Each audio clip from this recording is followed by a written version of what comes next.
স্বামী স্ত্রী কিভাবে চলবে, তারা কিভাবে দুনিয়া করবে। আগেকার জামানায় বিয়ে হলে পরে ওই দুইজনকে বিয়ে 3 দিন 4 দিন কি 5 দিন 10 দিন পরে কি বিয়ের 1 দিন 2 দিন পরে তাদের কাছে নানা আসতো কিংবা দাদা আসতো, দাদিজি আসতেন, নানিজি আসতেন, আর ওই দাম্পত্যকে দুইজনকে বসিয়ে দিয়ে ছোট ছোট ছোট ছোট করে জ্ঞান দিতেন।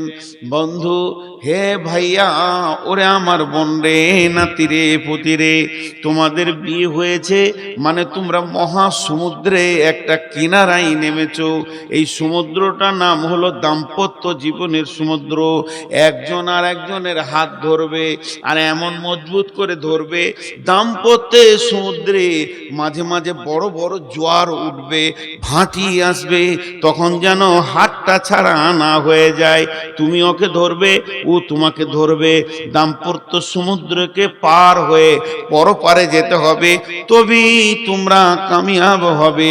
আর সমুদ্রের মাঝে যদি একে অপরের হাত ছাড়া হয়ে যায়, এই জোয়ারকে সহ্য করতে না পারো, তাইলে দাম্পত্য জীবনে তুমি সুখী হতে পারবে না।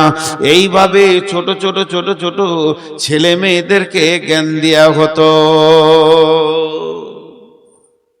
আমাকে দিয়েছে, বিয়ে করে 1 সপ্তাহ হয়নি, সম্পর্কে দাদু হলো, দুইজনকে বসিয়ে কত কথা বললো, জ্ঞানের কথা সব। এরকম হবে, তুই সহ্য করবি, এরকম হবে, চলবি, জ্ঞানের কথা বলতো। মানুষে বলেছে, এখন আল্লাহ বলছেন, বিসমিল্লাহির রহমানির রহিম। আর রিজালু কাওয়ামুনা আলান নিসাই বিমা ফাদ্দালাল্লাহু বা'দাহুম আলা বা'দিন ওয়া বিমা আনফাকু মিন আমওয়ালিহিম ফাসসালিহাতুন কানিতাতুন হাফিজাতুন লিল গায়বি বিমা হাফিজাল্লাহ والتي تخافون نشوزهن فعظوهن واهجروهن في المضاجع واضربوهن فإن أطعنكم فلا تبغوا عليهن سبيلا إن الله كان عليكم رقيبا।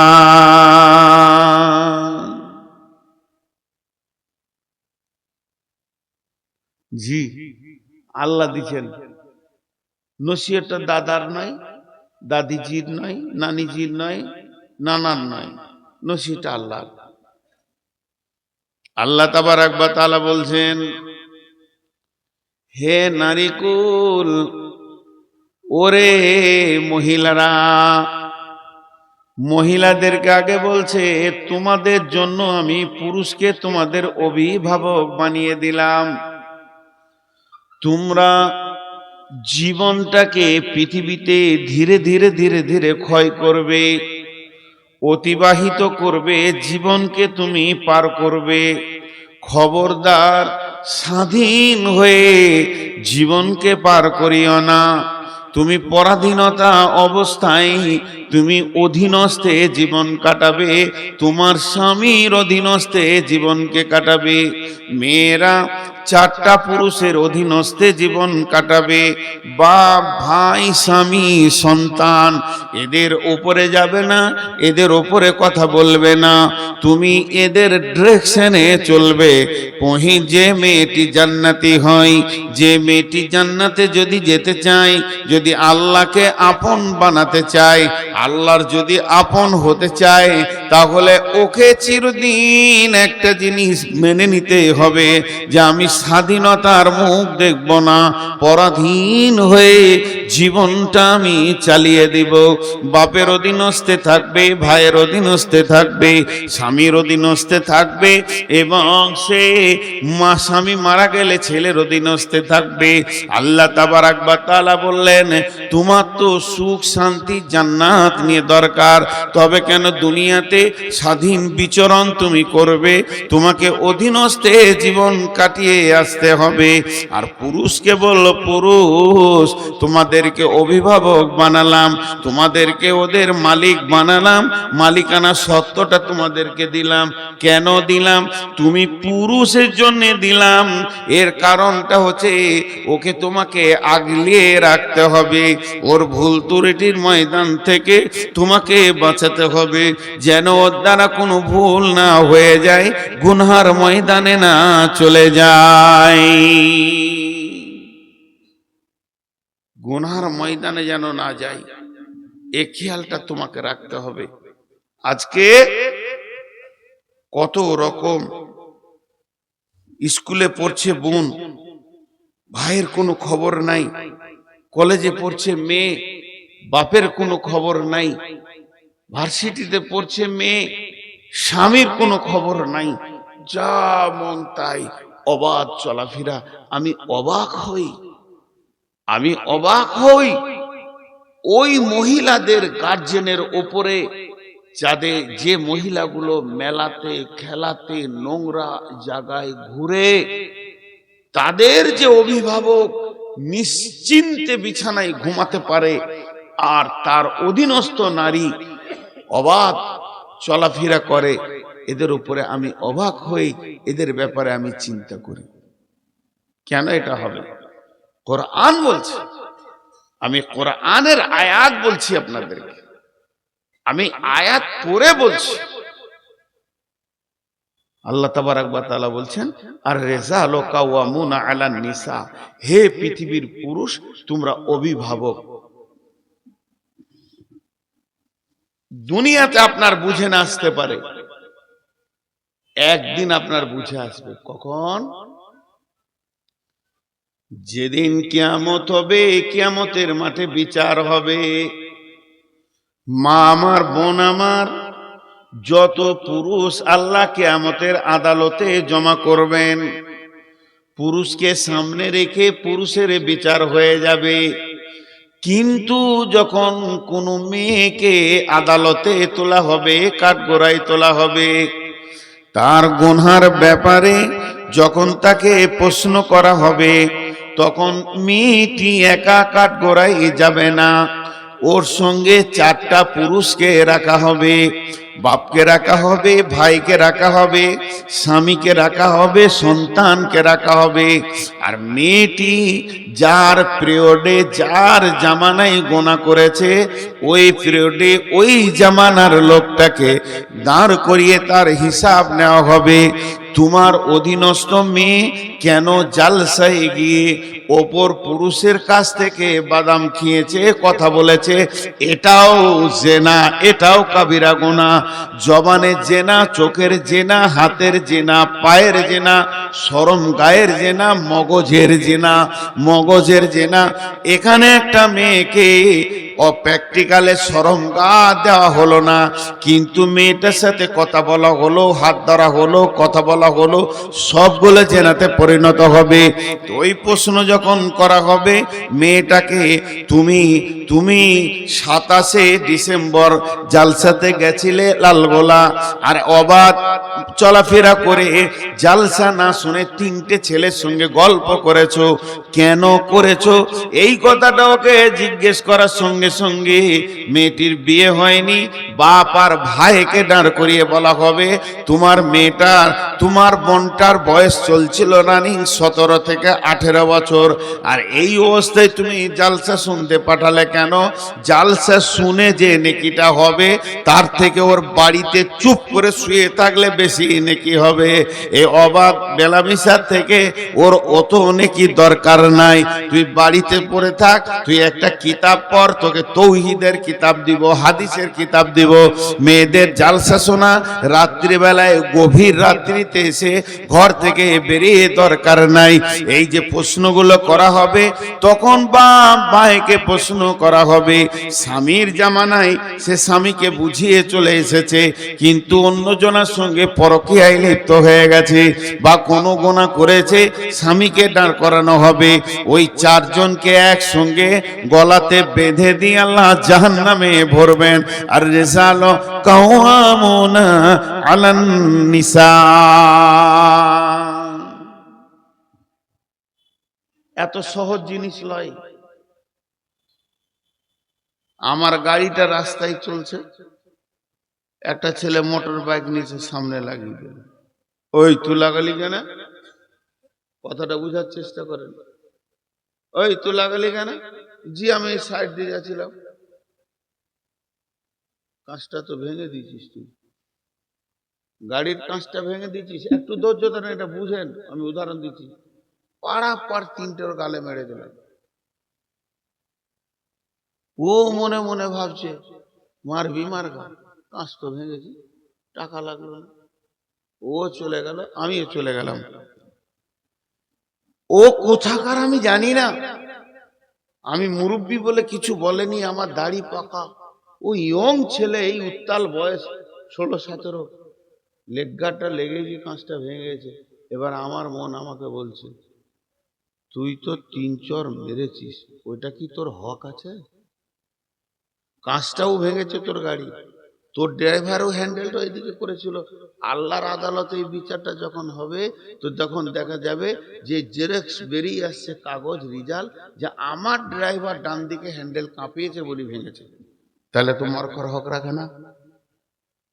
এই বিচারটা যদি হয়, তাহলে আমার মারাটা ভুল হয়েছে, আমারটা ভুল হয়েছে। কিছুদিন আগে আমার ট্রাকে বাম দিক ডান দিকটা ঘষে চেঁচে নামিয়ে দিল। ড্রাইভার খুব বকছে, ট্রাকওয়ালা ভয়ে দাঁড়িয়ে গেছে টুঙ্গি দিঘিতে, একবার দিনাজপুরে, ইয়ং ছেলে। আমি নামলাম, নেমে বললাম তোমাদের বাড়ি কোথায়? তো বলছে ইসলামপুর।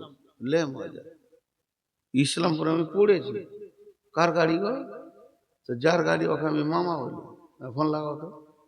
ফোন লাগানো, মামা আপনার গাড়ি যে আমার গাড়িকে চেঁচে দিয়েছে গো, কোন ঠেরে বেটা, আমরা এখানে তুই দিবি।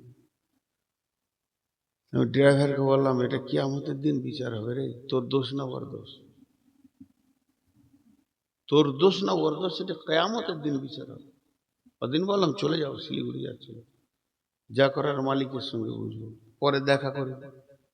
তো হাসছে, বলে তুমি যা নেবে তাই দেবো, কিছুই নেবো না। ঘরে ঘরে ঠোকাঠি করেছে, কি নেবো? আমার গেল 5,000, 10,000, 20,000 মারটা গেল, কিন্তু আমি বিচারটা ওইখানে চিন্তা করছি।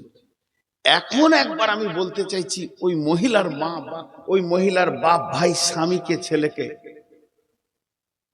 জি, যে আপনি একবার সূক্ষ্ম ঠান্ডা মস্তিষ্কে বসে একা একবার জিকির করেন, সুবহানাল্লাহ, আলহামদুলিল্লাহ, ওয়া লা ইলাহা ইল্লাল্লাহ, আকবার, আস্তাগফিরুল্লাহ, তওবা, যা কিছু আছে এইগুলো বাদ দিয়ে খালি ধ্যান দিয়ে একবার 3 মিনিট বুঝেন যে আমার বেটিটা এখন কোথায়,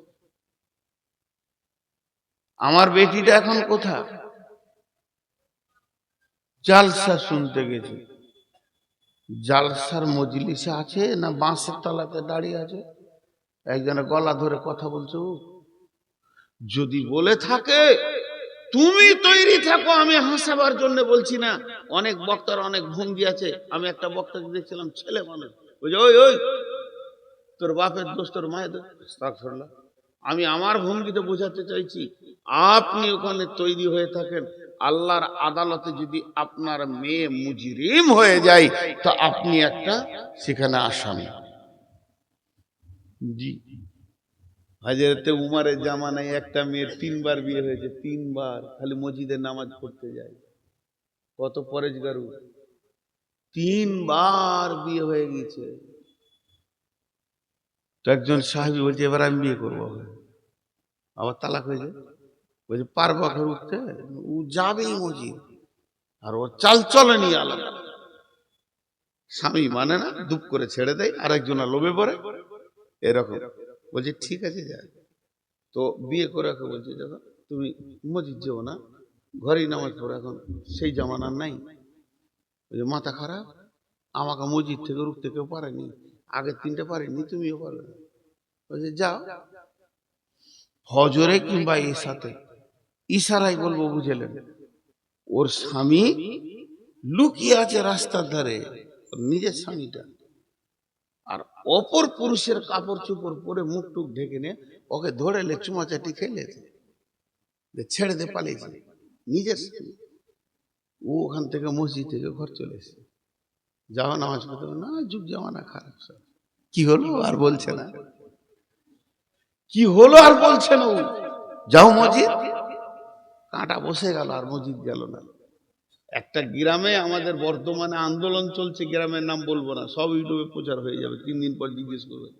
মহিলাদেরকে মসজিদে নিয়ে যাব, আর একদল মুরব্বী, পাকা দাড়ি, একদম মুরব্বী, তারা বলছে মহিলাদেরকে মসজিদে নিয়ে যাওয়া যাবে না।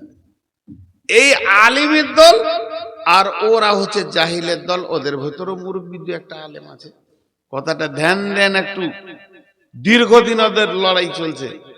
দিয়ে ওই গায়ে জালসা আছে, আমি প্রধান বক্তা আছি, মুরব্বীরা বলছে এত বড় মৌলবি যখন আসছে ওকেই শুধাবো। হাজি ভাই আমার পুঁজি আছে, আমি তো ফতোয়া দিই না, উত্তরও দিই না। তা আমি ঠিক মাগরিবের সময় ঢুকে গেছি ওই গ্রামে, একজন আলিম এসে বলছে যে হুজুর, এই মসজিদে মেয়েরা নামাজ পড়বে, এ ব্যাপারে আপনার মত কি?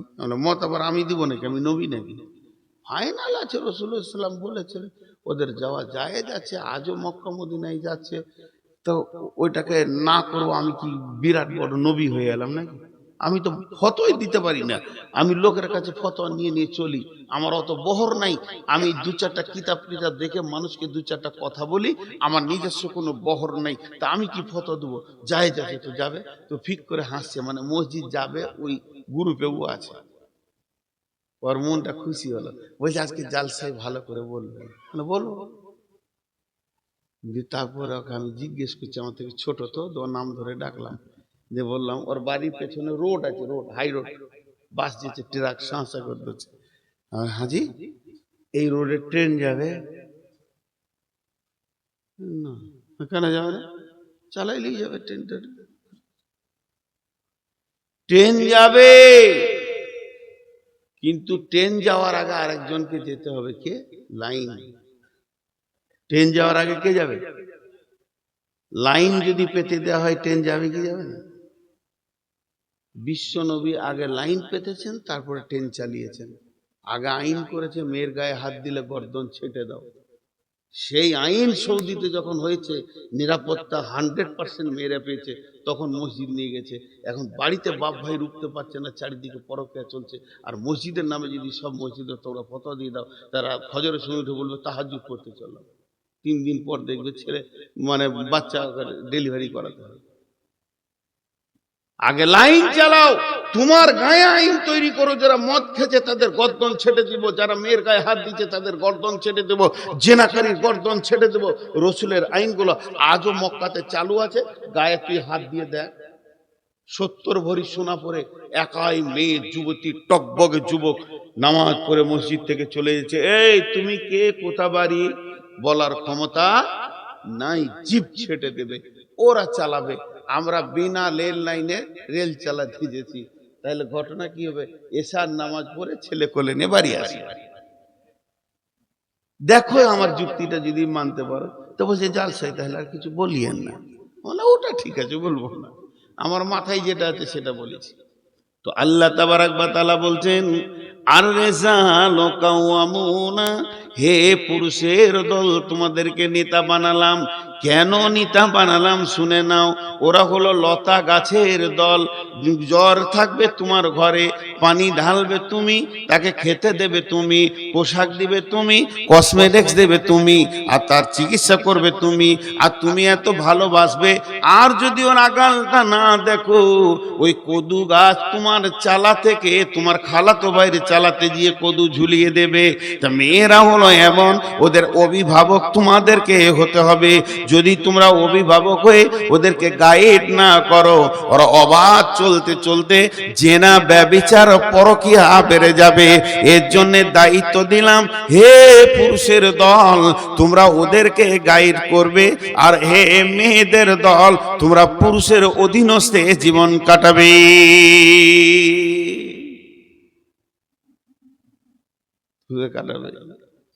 12টা বেজেছে। আজকে ক তারিখ?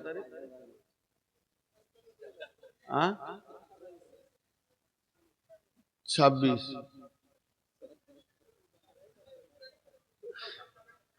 কোন ভ্যার ওটা? আসলে আমার দোষ নয়, সালা ঘড়িটাই বদমাস। তো আপনারা একটু শুনে নেই, আরেকটা খালি শেষ করে দিই। বিরক্ত হচ্ছেন না তো? ভালো লাগছে? হ্যাঁ, ভালো লাগার লেগে বসে আছে। আহা, আমি কিছু বলে যেতে চাইছি যে মেয়ে এবং ছেলে উভয়ে বুঝুক, তাহলে এদেরকে পুরুষ করা হয়েছে। মাঝে আবার মাথা মোটা মনে মনে করছে আল্লাহ আমাদেরকে এমনি অভিভাবক করেছে, আমি কি কমজোর আছি নাকি? ও তো নিয়ে এলাম, ছেলে পিলে ছিল না, দিলাম 4টা ছেলের মা বানিয়ে, তাহলে কি আমি বেটা ছেলে কম আছি নাকি? আল্লাহ বলছে তুই একটা ছেলে বানাবি, তোকে 2 বছর লেগে যাবে,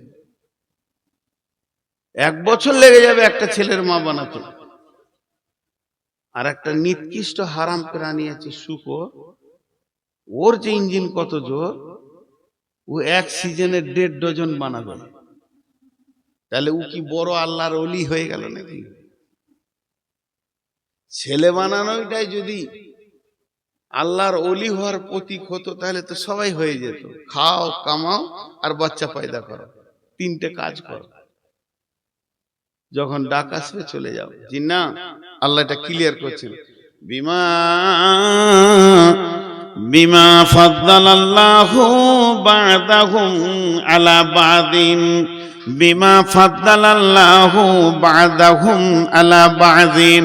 আমি আমার বিবিকে 2টি 500 টাকা নোট দিলাম, আমার বিবি আমাকে একটা 1000 টাকা নোট দিল।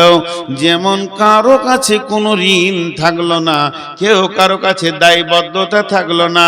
আল্লাহ তাবারাক ওয়া তাআলা বলছেন, তুমি যেমন তোমার বিবিকে খুশি করো, তোমার বিবিও তোমাকে খুশি করে দেয়। এই বাচ্চা পৃথিবীতে আসা, সন্তান পৃথিবীতে আসা, এই ব্যাপারে কাউকে কারো উপরে প্রাধান্য দিলে হবে না। দুইজন জনের ভূমিকা পালন করেছো, এর জন্য পৃথিবীতে সন্তান এসেছে। আর আমি সন্তানগুলো এই রকম সিস্টেমে দিয়ে থাকি, 2টি প্রাণ 2টো বংশ থেকে আসবে, তারা মিলবে, মধ্যখানে একটা সন্তান, একজনকে মা একজনকে আব্বা ডাকবে, আর একই গালে 2জন চুমা দেবে। এদের প্রেমের লংজিভিটিটা দীর্ঘদিন বেড়ে যাবে। আমি আল্লাহ এই সিস্টেমটা বানিয়েছি।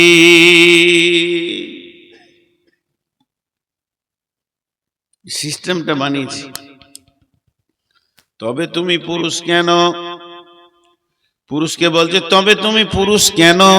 ওয়াবিমা আনফাকু মিন আমওয়ালিহিম, ওয়াবিমা আনফাকু মিন আমওয়ালিহিম। তাই আমি এই জন্যে তোমাদেরকে পুরুষ বানিয়েছি। তুমি গ্রীষ্মে পুড়ে যাবে, শীতে কাঁপবে, বর্ষায় ভিজে যাবে। তুমি ভ্যান টানবে, টোটো টানবে, রিক্সা টানবে, কুলিগিরি করবে, তুমি মার্কেটে দৌড়বে, বাইকে দৌড়বে, যাতে দৌড়বে, ব্রেনকে পেরেশান রেখে তুমি পৃথিবীর কোণে যেখানেই হয় অবতাগু মিন ফাদিলিল্লাহি, আল্লাহর ফয়েজকে খুঁজে হাসিল করবে। হালাল উপার্জন করে নিয়েছে তোমার ইনকামের টাকাতে তুমি তোমার বিবিকে আনন্দ দেবে, খুশি করবে, টাকা দেবে, তাকে তুমি খাওয়াবে, চিকিৎসা করাবে, তাকে তুমি পড়াবে, তোমার পয়সাতে সে আনন্দ উপভোগ করবে। এর জন্য তোমাকে আমি পুরুষ বানিয়েছি।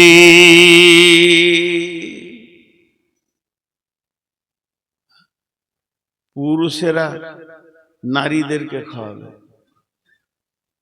বিবিকে ও বলেছে পুরুষেরা নারীদেরকে খাওয়াবে। যে জিলেপি কিনে নিজে খালাতো বোনটাকে বলছে খাতো গে, মৌলভী সাহেব কাল জালসায় বলেছে পুরুষেরা নারীদেরকে খাওয়াবে, তোকে ওটা বলিনি, বিবিকে। ও খাওয়ানোর রাস্তা খুঁজে নিয়েছে, ওটা পাগলা, হুঁশি নেই। তো এই জন্য তুমি পুরুষ। এবার মেয়েদেরকে বলছে তুইও সংযত হ। আল্লাহর ওসিয়তটা দেখেন কেমন, একবার বলছে, একবার বলছে তুইও সংযত হ, তুই বেশি চিল্লাস না। তিনটে গুণ তোর ভিতরে নিয়ে আয়, সারা দুনিয়া তোর পেছনে পাগল হবে, তোর স্বামী হবে, তোর বাপ ভাই হবে, শ্বশুর শাশুড়ি হবে, সবারই হৃদয় ঠান্ডা হয়ে যাবে তোর ভিতরে যদি তিনটে গুণ থাকে। সেই তিনটে গুণ কি? ফাসলিহাতুন কানিতাতুন হাফিজাতুন লিল গায়বি বিমা হাফিজাল্লাহ। ফাসলিহাতুন কানিতাতুন হাফিজাতুন লিল গায়বি বিমা হাফিজাল্লাহ। তোমরা সালেহা হয়ে যাও, নেককার হয়ে যাও, हिफाजत करने वाली हुए जाओ, অল্পে সন্তুষ্টি होने वाली হয়ে যাও। মেয়েদের তিনটি গুণ, এক নম্বরে হলো তুমি সালেহা হয়ে যাও, पांच वक्त नमाज पढ़ने वाली हो, रोजा रखने वाली हो, स्वामी के मानने वाला हो एवं तुम्हें पर्दाई थकने वाला हो। এই যে গুণে গুণান্বিত, সল্লাত খামসাহা সামাত সাহরাহা আহসানাত ফারজাহা আতাত বালাহা, এই রকম তুমি সালেহা হয়ে যাও, কানেতা হয়ে যাও, মানে অল্পে সন্তুষ্টি হয়ে যাও, যেতে অল্পেই তুমি সন্তুষ্ট হবে, বেশি লাফালাফি করবে না, বেশি চাইবে না। স্বামী যেমন সাদা মোটা এনে দেবে, মোটা চাল মোটা ভাত, যেমন স্বামীর ইনকাম। স্বামীকেও নবীজি বলেছেন, ও আনফিক আলা আয়ালিকা মিনাত তাওলিক, মাঝরে তুমি যেমন ইনকাম করবে ওই রকম তুমি ছেলে মেয়ে অধীনস্থ মা বাপের পেছনে খরচা করিও। তুমি এই খরচাগুলো করো তো তোমাকে স্বামী যেমন দিবতে খুশি হয়ে যাও, বেশি চেয়েও না। অল্পে সন্তুষ্টি মেয়েরা হয় না। এক চান্সে এমন কোন পুরুষ নাই, কি বলবে বুঝতে পারছি, কোন পুরুষ নাই যে সে তার বিবিকে এক চান্সে রাজি করে দিয়েছে। বলার আগে বুঝে নিছ, মুখ চালিয়ে যাচ্ছে। মার্কেট থেকে কি আনো, তিনটে কথা বলো, 22টা কথা বলবে, তবে ওর মুখ বন্ধ হবে। 22টা। হায় রে আফসোস, লোক খালি বলে মৌলবি সাহেব একটা তাবিজ দেন তো, শালা বউ কথা শুনছে না। ওই দুঃখ তো আমি মরছি ভাই, তুই তো তাবিজ আমার কাছে চাইলে আমি কার কাছে যাব? একজনা ঝগড়া করছে খুব বিবির সঙ্গে, খুব ঝগড়া, দেখে নিব তোকে। বলছে তুমি কত পুরুষ আমি জানি, চিল্লা দিচ্ছে, বলছে দেখবি দেখবি বলে রেগে ঘর থেকে বের হয়ে সুজা চলে এসছে হযরত উমরের কাছে। বিচার করবে খলিফাকে নিয়ে গিয়ে, সত্য ঘটনা, আমি ইতিহাস বলছি। হযরত উমরের ঘরের দরজায় এসেই ধাক্কা দিয়েছে, রাগের মোটে এসে তো পটাম করে ডেকে দিয়েছে। ডেকে কান দিয়ে শুনতে পেয়েছে উমরের বিবি উমরকে ঝুটছে খুব। উমরের মতো বীর একটা আঙ্গুলের ইশারায় 18 লক্ষ বর্গ মাইল শাসন করেছে, যাকে দেখলে শয়তানও রাস্তা ছেড়ে দিত, তাকে ওর বিবি মেশিন চালাইছে, সেলাই মেশিন, খাচার খাচার খাচার খাচার। উমর চুপ করে বসে আছে। বলা হয়ে গেল, ধাক্কাটাই দিয়ে দিয়েছে প্রথমেই, এটাই হয়ে গেল ভাজান। হযরত উমর ভাবছে কেউ ডাকছে আমাকে, খলিফা মানুষ, নেতা মানুষ ডাকতেই পারে। দরজা খুলে দেখছে একজন ওই দিকে চলে যাচ্ছে। ওই ও ভাই, ও আল্লাহর গোলাম, বলছে আমার কাজ হয়ে গেছে, আমি যে কাজে এসেছিলাম আমার বিচার শেষ। বলছে এসো ভাই, এসো ভাই, এসো কাছে এসো। খলিফার ডাকার না বলতে পারলে না, এসে বলছে জি হুজুর বলেন কি বলছে। না আমি কেন বলবো ভাই, তুমি বলবে, ধাক্কা তো তুমি দিয়েছ। হুজুর বিবির সঙ্গে ঝগড়া করছিলাম, তা বিবি এমন এমন কথা বলছে, তখন কলিজাটা জ্বলে গেল। আমি বলি দাঁড়া, উমরকে ডেকে নিয়েছি, এসে দেখছি আপনার ঘরে একই কেস, তা কেস দিব আর কাকে? হযরত উমর মিষ্টি মিষ্টি করে বলতে লাগলেন, আমার কথাগুলো ধ্যান দিয়ে শোনো। প্রথম নম্বরে ওই মহিলা আমাকে গরম গরম খাবার বানিয়ে খাওয়ায়। 2 নম্বরে ওই মহিলার পেটে আমার বাচ্চাগুলো হয়েছে। কত কষ্ট করে ডেলিভারি নিয়ে দৌড়ে বেরিয়েছে। 3 নম্বরে প্রসব যন্ত্রণা সহ্য করে আমার বাচ্চাগুলোকে দিয়েছে। 4 নম্বরে আমার বাচ্চাদের পেশাব পায়খানা নিজের হাতে সাফ করেছে। তারপরে তুমি গুনে চলো, ওই মহিলা নিজের দুধ খাইয়ে আমার বাচ্চা মানুষ করেছে। মহিলা আমার কাপড় সাফ করে দেয়, আমার খানা পাকায়, রুটি পাকায়, মহিলা আমার সেবা করে। তারপরে সর্বোপরি মহিলা আমার যৌবন জগতের একটা বান্ধবী। তাহলে এতগুলো কাজ ওই মেয়েটা আমার করে, সামান্য বকলো তা কি হলো, চুপ করে শুনতে রয়েছি। অঙ্কে তো আমি জিতে আছি। তখন বলছে, হুজুর জি জি জি হ্যাঁ বুঝেছি, আমিও ঘর যাই, উপকুক কি আর করব। তো কানে তা হয় না, মেয়েরা সন্তুষ্টি হতে পারে না, স্বামীকে প্রথম চান্সে আনন্দ দিতে পারে না। বিশ্ব সুন্দরী ওই মেয়েটা, যার চামড়াটা চিকন, মাথা খারাপ, ওর স্বামীকে জিজ্ঞেস করেন, কলজেটা পুড়ে গেছে। আমি কয়েকদিন আগে বাংলাদেশে বলছিলাম, কিছু মা প্রিয় ছেলে আছে, মা মানি একবারে জান্নাতের টুকরো, মায়ের কথা শুনে বউটাকে পিটে দিয়েছে, পিটে দিয়েছে। এ বদমাশি, তোমার মাও মেয়ে, তোমার বউ মেয়ে, বউটার ভিতরে যত রকম বদমাইশি আছে, তোমার মায়ের ভিতরেও সেগুলো আছে মেয়ে হিসাবে। তুমি বলিও না, যদি তোমার মাকে চেক আপ করতে চাও, তোমার আব্বাকে জিজ্ঞেস করো, আব্বা কেমন আছো? তোমার আব্বা চোখের পানিতে বলবে, বেটা কলিজাটা কাবাব হয়ে গেছে বাপ, আর মরার আগে কিছু বলিস না, তোমার বাপের কলজা শেষ করেছে। ভাবিও, বউকে বউয়ের মতো দেখো, মাকে মায়ের মতো দেখো। মাকে কষ্ট দিও না, মাকে কষ্ট দিলে জান্নাত পাবে না। তা বলে বউ মেরে জান্নাত পাবে? আল্লাহ কি বলছে? আর দ্বিতীয় পর্বটা, এটা বলার পরটা যখন বলবো তখন বুঝে আসবে। আজকে ক মাস আর কদিন আর কটা বাজছে একসঙ্গে বুঝে চলে আসবে ওই কথাটা যখন বলবো। বাংলাদেশে একজন কাঁদতে লাগলো, সে আমার হাতটা ধরে বললে, আমার জীবনে একটা অধ্যায় দিলেন, জ্ঞান দিলেন, আমি তওবা করবো, আজকে বিবির হাত ধরে আমি কেঁদে তওবা করবো। শুনেন, আর দুটা অধ্যায় আমিও শেষ করব। ফালা তাবগু আলাইহিন্না সাবি, আল্লাহ বলছেন তাহলে তুমি প্রথমে সালেহা হয়ে যাবে, নামাজি পরেজগার হয়ে যাবে। 2 নম্বরে স্বামীকে সন্তুষ্ট রাখবে, অল্পে সন্তুষ্টি হয়ে। 3 নম্বরে তুমি হাফেজা হয়ে যাও, হাফেজা মানে হিফাজত করনেওয়ালি হয়ে যাও। প্রথম নম্বর তোমার বডিটা তোমাকে হেফাজত করতে হবে। দ্বিতীয় নম্বর তোমার জরায়ুতে তোমার স্বামীর শুক্রাণু পৌঁছে গেছে, ওটাকে হেফাজত করতে হবে, ওষুধ দিয়ে নষ্ট করলে হবে না। 3 নম্বরে স্বামীর মালের হেফাজত করতে হবে। এরপরে আল্লাহ পুরুষকে কি বলছে শুনেন, আল্লাহ পুরুষকে বলছেন, ওয়াল্লাতী তাখাফুনা নুসুজাহুন্না ফাইযুহুন্না ওয়াহজুরুহুন্না ফিল মাজাজি'i ওয়াজরিবুহুন্না ফাইন আতানাকুম ফালা তাবগু আলাইহিন্না সাবিলা ফাইন আতানাকুম ফালা তাবগু আলাইহিন্না সাবিলা ফাইন আতানাকুম ফালা তাবগু আলাইহিন্না সাবিলা ইন্নাল্লাহা কানা আলাইকুম রাকিবা। আল্লাহ কত বড় কথা বললেন। এটা যদি কোনো পুরুষ বুঝতে পারে, তার জীবনের অধ্যায় চেঞ্জ হবে, আমি বিশ্বাস করি।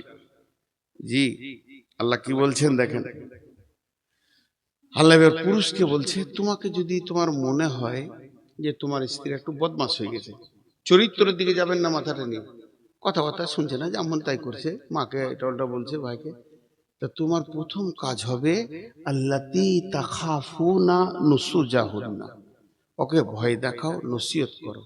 তুমি তো আলেম নাও, নসিহত জানো না, তো যাও একটা আলেমের কাছে জিজ্ঞেস করে এসো, একটা হাদিস শিখে এসো, 2টা বিবিকে বলো, শোন আল্লাহ জান্নাত দেবে, সুখে থাকবি।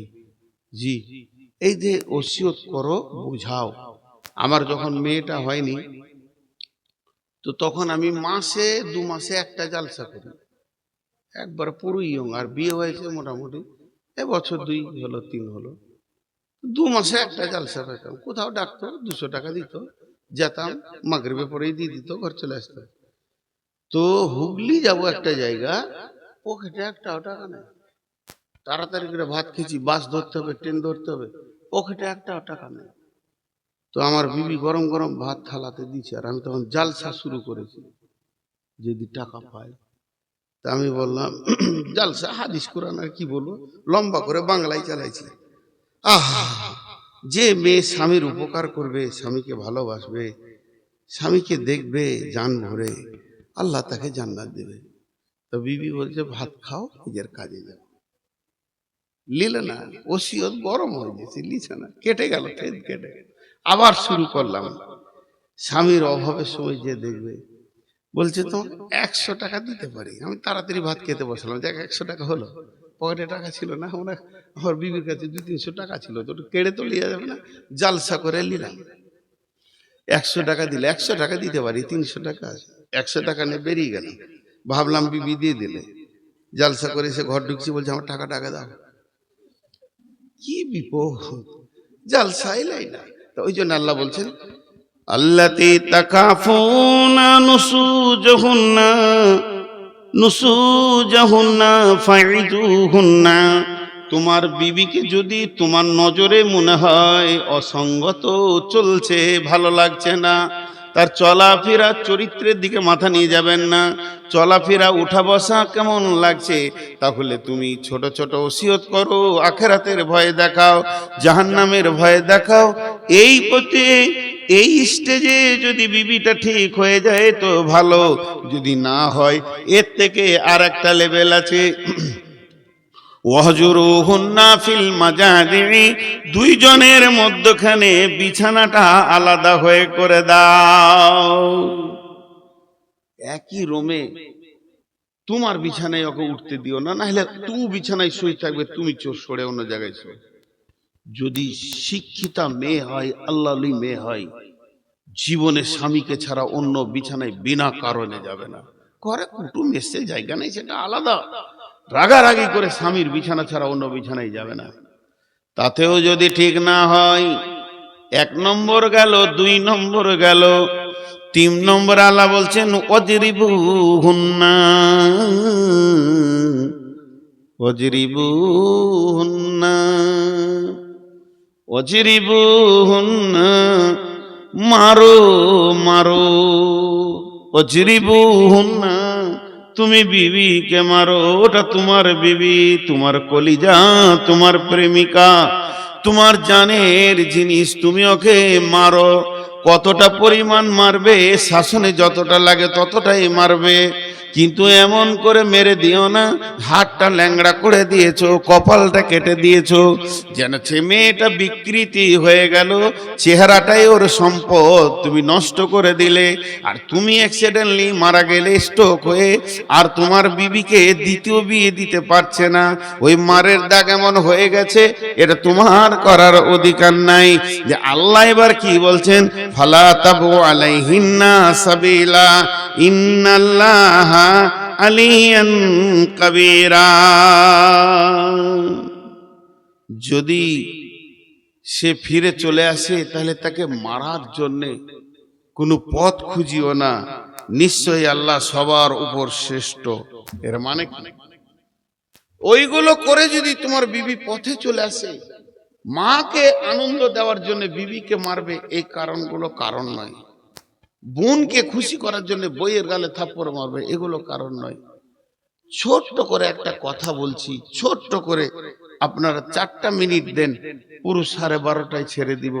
আমি অনেক বড় রোগী ভাই আমার, তাও আমি মাত্র 15 মিনিটের কনসিডার নিচ্ছি। তো ছোট্ট করে উদাহরণটা দিচ্ছি। ওই মেয়েটি যাকে আপনি বিয়ে করেছেন, যখন আপনার সঙ্গে বিয়েটা পড়ানো হয়নি তখন ও কে ছিল? শ্বশুরের বিটি, শালার বোন, আজও আছে, মানে ওদের দায়িত্বে ছিল, এটা বলছি। শ্বশুরের বেটি কিংবা শালার বোন বিয়ে করার পর তোমার পাত্রে সে এসে গেল ইজাব কবুলের ভিতর দিয়ে, তাহলে তুমি ওকে মেরেছো, তোমার শালা তোমাকে এসে বলেনি যে বোনটাকে কেন মারলে? তোমার শ্বশুর কত ভদ্র, এ কথাও বলেনি যে মেয়েটাকে কেন মারলে। কিন্তু আল্লাহ বলছেন আমি সবার উপরে শ্রেষ্ঠত্ব, তোর ওপরে, তোর বাপের ওপরে, তোর শ্বশুরের ওপরে, তোর শাশুড়ির ওপরে, তোর শালার ওপরে। আমার শ্রেষ্ঠত্ব হচ্ছে ফুল ফ্যামিলির ওপরে। আমি যেদিন কিয়ামতের মাঠে ধরবো, এটা তোর শ্বশুরের বিটি হওয়ার আগে আমার বান্দি। কার কার বান্দি? আমাদের বিবিগুলো কার বান্দি? দুটো দলিল, এটা একটা দলিল, আর একটা দলিল। বিশ্বনবী হাজ্জাতুল বেদাতে শেষ বক্তব্য যখন দেয় তখন বলেছিল, হে লোক সকল, তোমাদেরকে আল্লাহর দেওয়া নিয়ামতের উপরে হেফাজত করিও, তাদেরকে কষ্ট দিও না। তার মানে আল্লাহর দেওয়া নিয়ামত বলতে বিবি বলা হয়েছে। আল্লাহ বলছে তোকে দিলাম আনন্দ করার জন্য, আর তুই অবাধ মারলি। তা আল্লাহ একটা একটা লাঠি আর একটা একটা থাপ্পড়ের যদি বিচার ধরে, তুই যে পরশুদিন বিকালে ওর গালে 3খানা থাপ্পড় মেরেছিস তোর বোনের কথা শুনে, এই থাপ্পড়টা কেন মারলি, এই আদালতটা যদি আল্লাহ বসিয়ে দেয়, তুই 25 সালে ডিসেম্বরের 13 তারিখে তোর ঘরে মেহমান এসেছিল, একটা কথা শুনিনি, তা লাঠি করে 5 লাঠি মেরেছিস, কেন মারলি? আমি আল্লাহকে বুঝিয়ে দে, তুই জান্নাত যা। সব স্বামী কাবু। এর জন্য বলছি, মারার আগে ভাবিও, ওর গালে যে চরগুলো থাপ্পড়গুলো পড়বে, পৃথিবীর কেউ যদি তোমার কাছে এর জবাব না নেয় তো আল্লাহ নেবে। এই জন্য আল্লাহ বলেছেন, ফালা তাবগু আলাইহিন্না সাবিলা ইন্নাল্লাহা আলিয়ান কাবীরা। তুমি খবরদার, যদি ঘুরে আসে ওকে মারার জন্য দ্বিতীয় কোনো পন্থা অবলম্বন করিও না। আর যদি এই রকম করে থাকো তো তুমি জেনে রাখো, তোমাদের সবার উপরে আল্লাহ শ্রেষ্ঠত্ব রয়েছে। কেউ উঠবেন না, একজনও না। যতগুলো লোক বসে আছেন, কি জানি আল্লাহ আপনাদের দিলে কি দিয়েছে, আমাকে আপনারা ভালোবাসেন, এটা আমি বুঝতে পারছি। আপনাদেরকেও আমি ভালোবাসি, একসঙ্গে সবাইকে চিনতে না পারলেও। এখন আমি বাড়িতে চেঁচামেচি করি একটু কোনো কাজে, তো আমার ছেলে, আমার মেয়ে, আমার জামাই, আমার স্ত্রী বুঝে যে রুগী হয়ে গেছে। এখন ওনার বয়স যা হয়েছে, তারপরে সুগার এত বেশি, আর সুগারে যে মিজাজটা হয়, এটা কারো হাতে কন্ট্রোল নাই ভাই। আমার মিজাজ ওই রকম হয়ে গেছে, এখনই কাউকে ধমকিয়ে দেবো। তো পর মানুষটা নেবে না, নিজের ছেলে নেবে। পর মানুষ বলবে বদমিজাজি লোক। কিন্তু এটা সুগারে হয়, প্রত্যেকটা সুগারের রোগীর হবে। এটা ডিসব্যালেন্স, মানুষের হাতে থাকে না। যদি কাউকে আঘাত দিয়ে থাকি তো মাফ করবেন। শুধু একটা আবদার রাখবো, একটা দেবায়ন শেষ করব। যতগুলি লোক বসে আছেন, একবার টেবিলে হাতটা রেখে যাবেন। আরেকবার বলছি, যতগুলি লোক বসে আছেন, একবার টেবিলে হাতটা রেখে যাবেন, গোটা টেবিলটার মধ্যে। শেষবার বলছি, 3বারে, যতগুলি লোক বসে আছেন, একবার টেবিলে হাতটা রেখে যাবেন। সকলে বলেন ইনশাআল্লাহ। যিনি হাত না রেখে যাবেন, ও হাত তুলেন আল্লাহকে সাক্ষী রেখে, যে আমি এদিকে আসবো না, ওইদিকে কেটে পড়বো। ওর সঙ্গে আমি একটু বোঝাপড়া করব, যে টাকা নাই না অসুবিধা আছে। সবাই টাকা দেবেন, যার টাকা নাই খালি হাতে হাতটা ঠেকাবেন, খালি হাতে হাতটা ঠেকাবেন। এবার হাতটা তুলেন আল্লাহকে সাক্ষী রেখে। যে আসবেন না তিনি হাতটা তুলেন, যে আমি যাব না। তাহলে সবকটা ইমানদার। গভীর রাত, তাহাজ্জুদের টাইম, এখন আল্লাহ আমাদের দিকে একবার নিবিড় ভাবে তাকিয়ে আছেন। আমি এখন দোয়া দিচ্ছি, দোয়াটা শেষ করব। আপনার টেবিলে হাত রেখে নিজে নিজের বাড়ি যাবেন। আমি দোয়া দিচ্ছি, বুঝে বুঝে আমিন বলবেন। আমিন বলার ভিতরে হৃদয় থেকে যেন বের হয়, তো আল্লাহ কবুল করবেন। হে আল্লাহ, আমাদের সকলের দাম্পত্য জীবনকে তুমি সুখী করো। আমিন বলেন সবাই। আহা, এই আল্লাহ, যতগুলি ছেলে মেয়ের বিয়ে হয়নি তাদের সুপাত্র সুপাত্রীর ব্যবস্থা করে দাও। এই আল্লাহ, যাদের দাম্পত্য জীবনের অশান্তি চলছে, প্রেম প্রীতি ভালোবাসা বাড়িয়ে দাও। এই আল্লাহ, আমরা যেন মাকে মায়ের মতো, আব্বাকে আব্বার মতো, স্বামীকে স্বামীর মতো, স্ত্রীকে স্ত্রীর মতো সম্মান দিয়ে চলতে পারি, তুমি তৌফিক দাও। এই আল্লাহ, আমাদের মা বাপ ভাই বোন কালেমাওয়ালা যত কবরে চলে গেছে, তাদের কবরগুলোকে নূরে মানওয়ার করে দাও। সকলে বলেন সুবহানাকা আল্লাহুম্মা ওয়া বিহামদিকা আশহাদু আল্লা ইলাহা ইল্লা আনতা আস্তাগফিরুকা ওয়া আতুবু ইলাইকা। আসসালামু আলাইকুম। উত্তরটা দেন। আসসালামু আলাইকুম। আমি এক